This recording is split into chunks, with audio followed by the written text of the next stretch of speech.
What's up sa inyo mga Kamarinos? It's me again, Aaron Cheta, and welcome to my YouTube channel.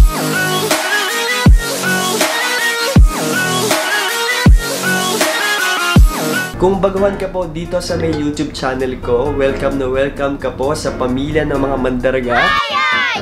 Kung hindi ka pa nakasubscribe, please click the subscribe button and the notification bell para updated ka sa mga videos ko. At sa mga nakasubscribe na po, maraming salamat po sa suporta nyo, sa panonood nyo ng mga vlogs ko. Dahil lumabot na tayo ng almost 1,000 subscribers. Konting pasada lang muna tayo mga mandaragat, mga Kamarinos, mga guys. Kung napanood nyo yung last na vlog ko about joining on board or yung buhay dagat na naman, actually nung March 5 pa yun. Pero dahil sa nag-drifting tayo at walang signal, kakadak lang natin no March 12, saka lang din nagka-signal, kaya dun lang din tayo nakapag-upload. So yun nga, naka-onboard na tayo ngayon. Ang kontrata natin ay tatagal ng almost 9 months or estimated 270 days. Sa loob ng 9 months, dito tayo maninirahan sa loob ng barko. Ito yung magiging tahanan natin sa loob ng 9 months. Actually, sa aming mga seafarer or sa lahat ng mga seaman, ito na yung pinaka-second home namin. Actually, parang mas matagal yung pamamalagi namin dito sa loob ng barko kaysa sa bahay talaga namin. Kasi imagine 9 months ang kontrata namin. Tapos kung minsan yung bakasyon namin is umabot lang ng 5 months, 4 months, pinaka-maxi na yung 2 months or minsan pa may 1 month lang. Pero anyways, yun nga, dahil sa first vlog natin to on board, ang gagawin natin is magtutur tayo today dito sa may barko para makita nyo yung mga facilities tsaka yung bawat rooms dito sa loob. Dito sa barko, merong maritime English or maritime terminology na sa barko lang ginagamit. Para mas madali nyo maintindihan, ikukumpara natin yung barko sa bahay. So dito is meron tayong 8 decks or 8 floor, 8 levels. Lower deck, second deck, third deck, upper deck, A deck, B deck, C deck, tsaka navigational deck. So dun sa may lower deck to third deck, actually engine room yon. So hindi muna tayo mag-vlog doon. Doon lang muna tayo sa may upper deck, A deck, B deck, C deck. Tapos doon naman sa may navigational deck, hindi rin muna doon kasi yun yung wheelhouse or nandun lahat ng equipments na ginagamit pagdating sa communication. So doon lang muna tayo magtuturo sa upper deck to C deck. So tara, let's do it. So ngayon, nandito na tayo sa may upper deck. Kung ikukumpara natin siya sa bahay, ito yung parang pinaka-ground floor ng bahay. Dito sa may upper deck, may mga rooms. Umpisahan natin sa may port side. So yun guys, ang engine changing room. Dalawa ang changing room dito. Isang pang-engine crew, tsaka isang pang-deck crew. Pero dahil ako ay isang engine crew, dito ako nagpapalit usually ng damit. Tara, pasukin natin. Dito sa changing room, may kita nyo is puro locker. Ito yung mga locker ng bawat engine crew. Chief engineer, second engineer, third engineer, oiler A, kadete, hanggang sa mga oiler. Dito yung nakalagay yung mga PPE namin, personal protective equipment. Usually guys, dito kami nagpapalit ng mga pang-working clothes namin. Dito rin sa room na to, ito rin yung way papunta sa may engine room. Ang halos lahat ng laman ng mga locker na to is mga pang-working clothes like coveralls. Pero yung mga safety shoes namin is dito siya nakalagay. Nadilim. Yan, dito siya nakalagay. Yan.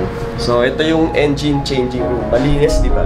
Ito rin sa may sa may upper deck, meron dito number 2 locker, tsaka common laboratory or yung toilet, restroom. So huwag na natin pasukin yung toilet kasi ang laman lang naman ito is lababo tsaka inidoro. Sa bang makita ng inidoro?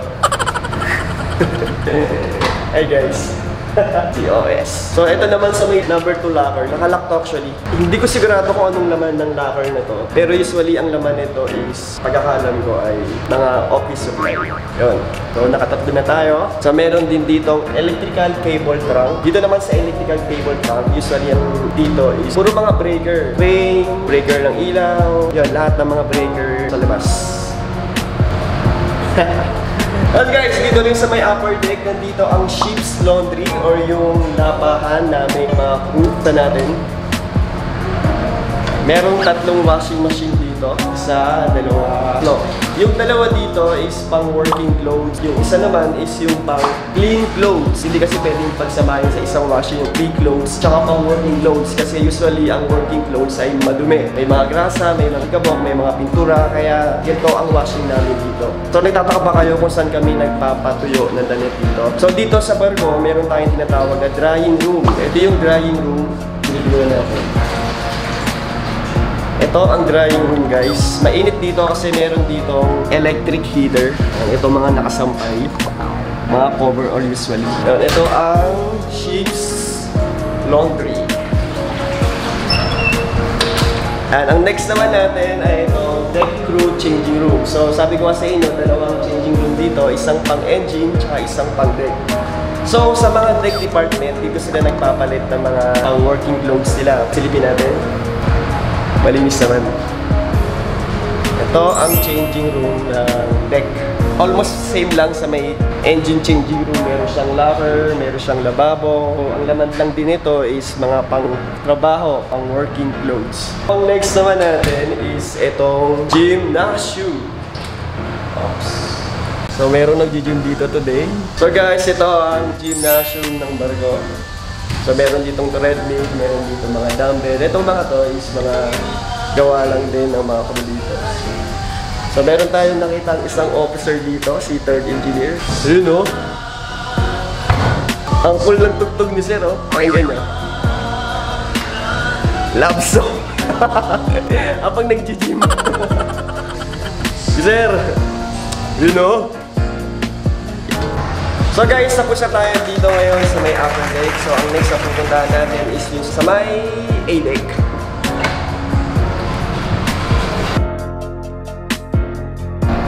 So ito yung A-deck, guys. Ayan. So unahin ulit natin sa may bantang port side. Itong room na to is ito yung crew mess and recreation room. Tara, pasukin natin. So guys, ito yung recreation room natin. Kung sa bahay, ito yung parang pinakasala set ng Barko. Dito sa may recreation room, makakita ka ng TV dito. TV na nakabukas, wala namang nanonood. Nagsasayang puno ko. So merong dito mga TV, merong mga DVD. Minsan dito rin nagtatambay yung mga para magkwentuhan, pampalipas oras. Yun. So yun, ito ang recreation room. Sa part naman na to, guys, ito yung galley room. Ito yung parang pinaka-kitchen ng Barko. So ipakita ko sa inyo, guys, kung ano pong laman dito. And this one. Ito yung lutuan ni Mayor. Dito sila naghuhugas. Tapos doon sila nagkagaya. Yun yung refrigerator. And alamig dito, guys. Ayan, ito ang galley. So next na room natin is yung ito yung mess room natin. So kung sa bahay naman, ito yung pinaka dining area. Dalawa ang mess room dito, isang pang officer tsaka isang pang ratings. So sa part na to, ito yung pang ratings. Dito kumakain lahat ng crew, pero pag sinabi kasing mess room, hindi lang siya basta pang ratings, pwede rin siyang pang official. Lahat pwedeng kumain dito. Ayun, kasi dito sa Barko, iisang pamilya lang kami. So, we are one family. So, meron tayo nakitang isang seafarer dito. I-interviewin natin siya. Sir, balita. Okay man. Ilang... May kita sa YouTube. So, dito rin sa upper deck, guys, dito rin may kita yung hospital ng Barko. Meron tayong hospital dito sa Barko. Dito dinadala yung mga na-aksidente, pero huwag naman sana. Dito rin nakalagay yung mga gamot natin. Ang mamahandle dito ng hospital is a second mate, a second officer. Ito, hospital natin. Ito rin is meron tayong number 1 locker room. So hindi ko alam kung anong laman nito, pero pagkakalam ko usually mga store ng Barko. Ang next naman is yung kwarto ni Oiler C. And nakalak to. Pati pasukin. Tapos yung kwarto naman ni Messman. Ito. Yung kwarto ni Kadete.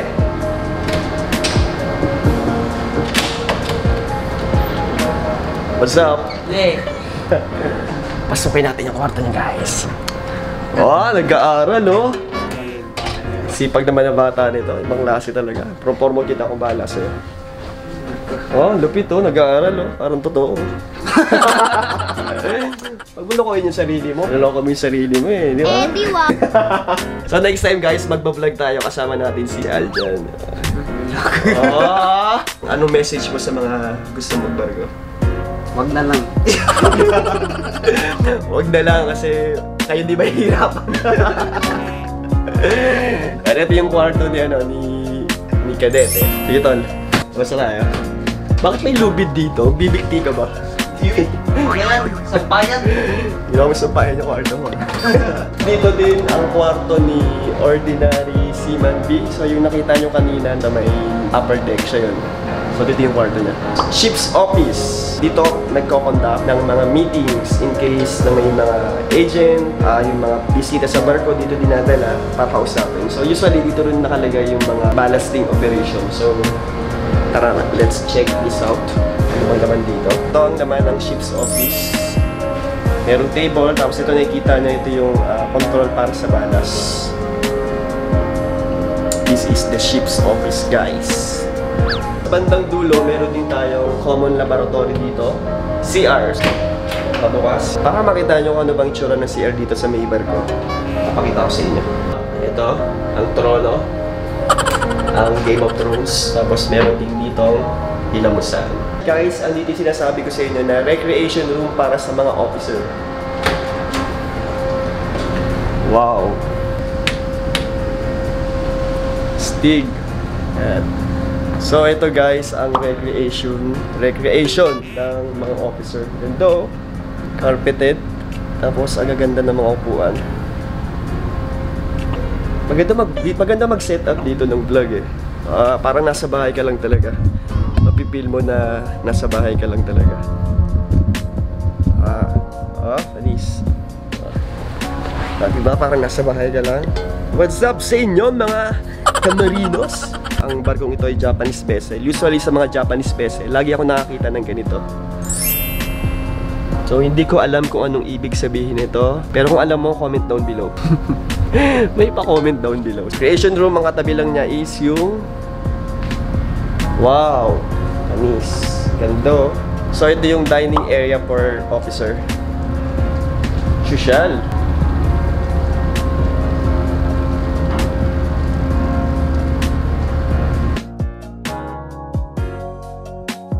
Yo guys, so andito naman tayo ngayon sa may B-deck ng barko or sa may third level ng barko. From upper deck to here. Andito lahat ng mga kabina or mga kwarto ng mga ratings. Pag sinabing ratings, ito yung lower position. So lahat ng makikita nyo dito is puro kabina lang.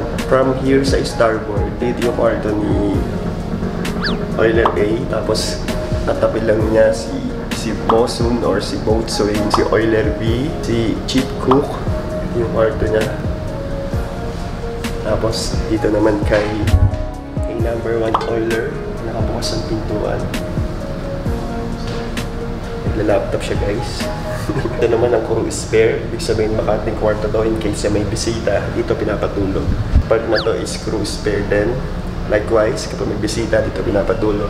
Then, kay Ordinary Seaman, kay Able Seaman, kay Officer Spare, kay Third Engineer, Able Seaman B, Able Seaman A, and last is kay Third Officer. So guys, andito naman tayo ngayon sa may C-deck or sa may port level ng barko. So sa part na to, ito naman yung kabina ng mga officer. Ito yung kwarto ni chief mate. Ito yung kwarto ni kapitan. Ito yung kwarto ni second mate. Tapos sa part na to, ito yung meeting room. Dito nagmi-meeting usually yung mga officer. Itong kwarto na to is kwarto ng pilot. Sinabing pilot, sila yung mga nagmamanyubra kapag magdadak sa puerto. Kapag kailangan niya nang mag-stay dito ng one day, dito siya pinapakwarto. The second engineer, bukas sa kwarto ni chief engineer na kaya bumasok. So ito yung kwarto ni chief engineer. Bukas yung kwarto ni first engineer. Ito guys, ang C-deck. Halos puro kabina lang din ang nakalagay dito. So hindi na tayo makakakit ngayon sa may D-deck. Dito lang muna tayo mag-tour. So maybe next time doon naman tayo sa may D-deck or doon sa may wheelhouse. So guys, thank you for watching and I hope you like this video and you like this video. So just comment down below kung may mga gusto kayong itanong. At sana may mga natutunan kayo at nakita nyo kung paano ba yung mga akomodasyon dito sa loob ng barko. So paano guys, thank you again for watching and see you next vlog. Bye bye!